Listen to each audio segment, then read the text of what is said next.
Sí, ¿cuántos años ya lleva usted que se le dio el asilo político? No, apenas en junio de este año nos dieron el asilo. Yo apenas salí de Ciudad Juárez el año pasado, después del asesinato de una de mis compañeras. Salimos en junio del año pasado y en febrero de este año sometimos el caso a la oficina de migración. Eso es algo sin precedentes, ¿verdad? Porque es la primera mujer y la primera mexicana en recibir asilo político a raíz de esta guerra contra el narco. Se espera que más activistas que defienden los derechos humanos reciban asilo, o es muy difícil calificar para un asilo actualmente en Estados Unidos. Ahorita están en proceso varias compañeras y compañeros. Mire, sí, mi caso sienta un precedente y va a ayudar, mejor dicho, a los casos de los otros compañeras y compañeras que están en el proceso. Para mí es una tristeza, pues, que tuvimos que llegar a esta circunstancia de periodo de asilo, y porque en México no podíamos vivir en paz. ¿Marisela Escobedo también buscó asilo político antes de ser asesinada? No. Nadie había pedido antes asilo político. Bueno, algunos periodistas ya estaban en proceso. Nunca pensamos que íbamos a tener que llegar a ese extremo.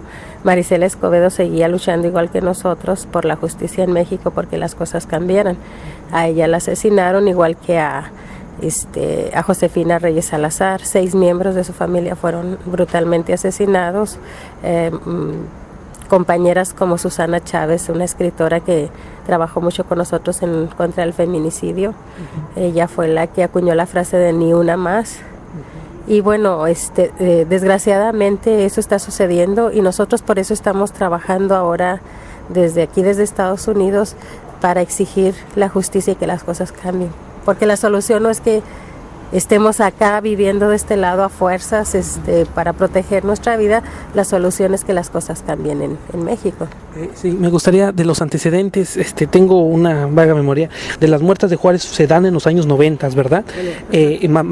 Personas que trabajan en las maquiladoras, mujeres obreras, y que luego aparecen sus cuerpos dejados en lotes baldíos.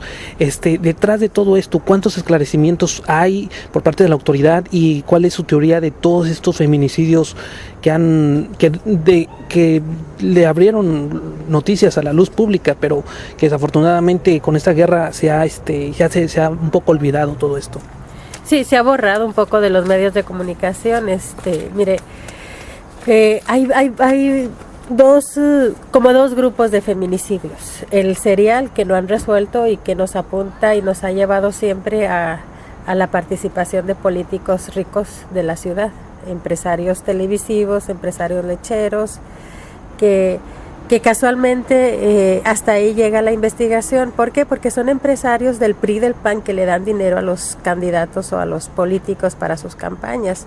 Se han resuelto algunos casos en relación a los otros homicidios que ocasionó la impunidad, igual de graves que los seriales, donde cualquier tipo que tenía problemas con alguna mujer la mataba y la tiraba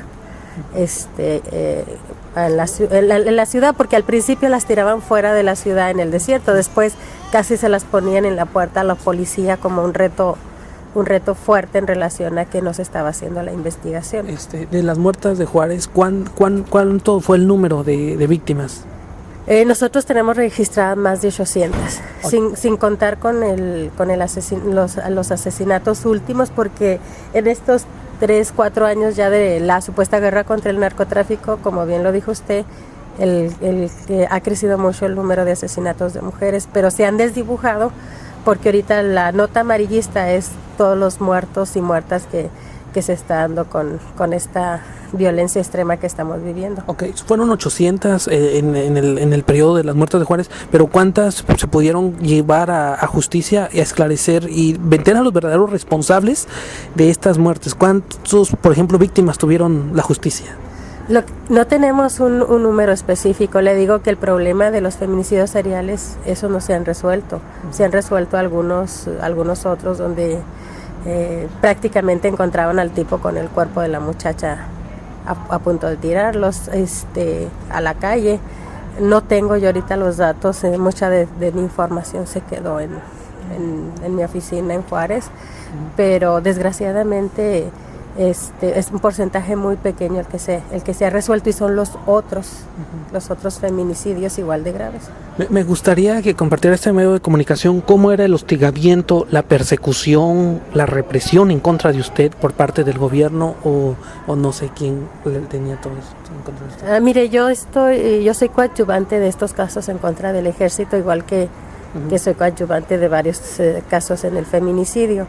Entonces los problemas y las amenazas fuertes empezaron por parte del ejército. A mí no me amenazó nadie más que el ejército, porque llevamos esos casos a hacer casos concretos de homicidio y desaparición forzada, de tortura. Y como le decía ahorita, los casos contra el ejército teníamos que resolverlos dentro del campo militar.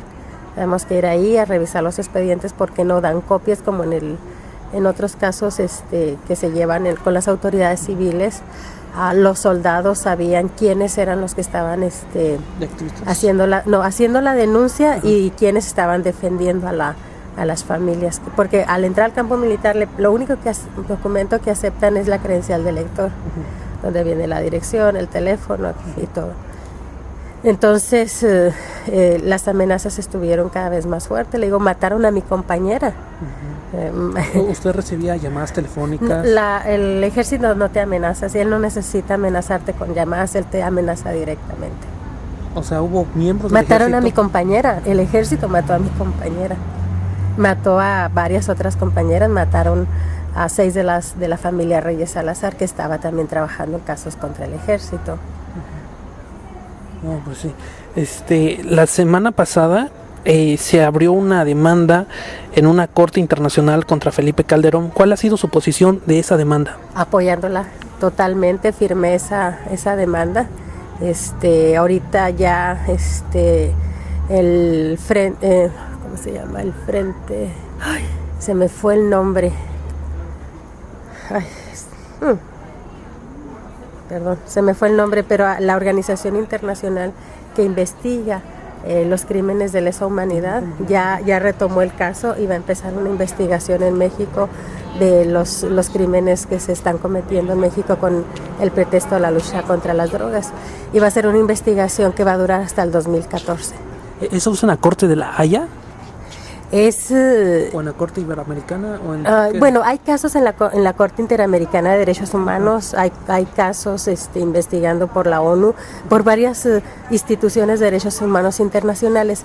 Este grupo de investigaciones que le digo, nada más que se me fue el nombre,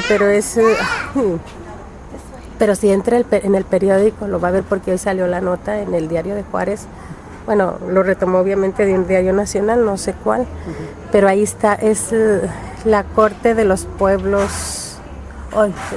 Bueno, pero usted dentro de sus funciones está el apoyar a la demanda. Claro que sí, yo creo que todas las mexicanas y los mexicanos, independientemente si somos defensores de derechos humanos o si somos lo que seamos como ciudadanos, tenemos el deber y la conciencia de apoyar estas denuncias, porque lo que está haciendo Felipe Calderón es un genocidio en el país. Más de 50,000 muertos en México, más de 8,000 en Ciudad Juárez nada más de 7,000 muertos en una ciudad como Ciudad Juárez.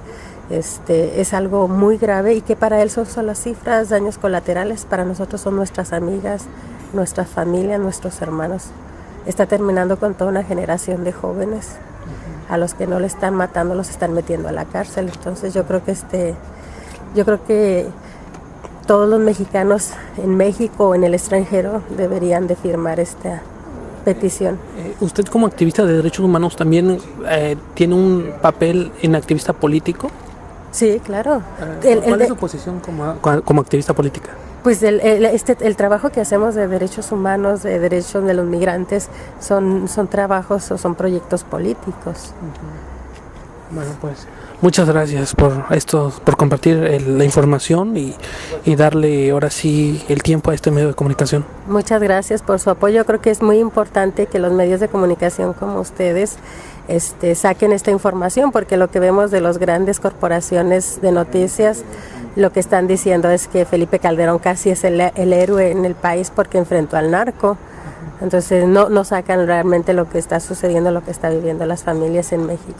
Bueno, antes de terminar la última pregunta, ¿usted considera que hay un bipolio en los medios de comunicación en México que manipulan la información en contra de los intereses que aquejan al verdadero pueblo?